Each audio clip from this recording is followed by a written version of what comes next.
வாங்க, என்ன வேணும்? ஒரு பென் கொடுங்க. இந்தாங்க 5 ரூபா கொடுங்க. ஓ 5 ரூபா தானா? நல்லா இருக்கே. இன்னொரு பேனா கொடுங்க. இந்தாங்க.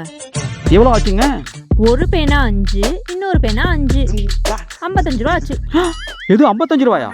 ஓ அப்படி வரீங்களா? உங்க வழியிலேயே உங்களை மடக்கிறேன். இன்னொரு பேனா கொடுங்க. இந்தாங்க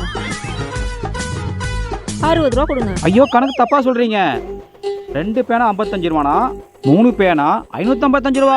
ஆஹா, ஆடு அதுவா வந்து மாட்டுதே. ஆமாங்க, 555 ரூபா கொடுங்க. ஒரு பேனா, 2 பேனா, 3 பேனா, 5 5 5 555 ரூபா. ஓகேங்களா? நம்ம வழியில நம்மள மடிக்கிறாரே. எப்பயும் நஷ்டம் இல்ல. ஓகேங்க, 555 ரூபா இருக்குங்க. ரொம்ப சந்தோஷப்படாதீங்க மேடம். ட்விஸ்ட் அடுத்த சீன்ல தான். நெக்ஸ்ட் 550 ரூபான்னு போட்டிருக்கு. எதுவும் டிஸ்கவுண்ட் இருக்கா? டிஸ்கவுண்ட்லாம் கிடையாதுங்க, ஃபிக்ஸட் ரேட் தான். ஓ ஃபிக்ஸட் ரேட் தானா? 555 ரூபாய்க்கு இந்த பேனா வாங்கினேன்ல, இதுக்கு பதிலா இந்த நெக்ஸ்ட் வச்சுக்கிறேன். இந்தாங்க உங்க பேனா. வசமா மாட்டிக்கிட்டோமே. என்ன முழிக்கிறீங்க? பேனா வாங்கிட்டு 5 ரூபா பேலன்ஸ் கொடுங்க.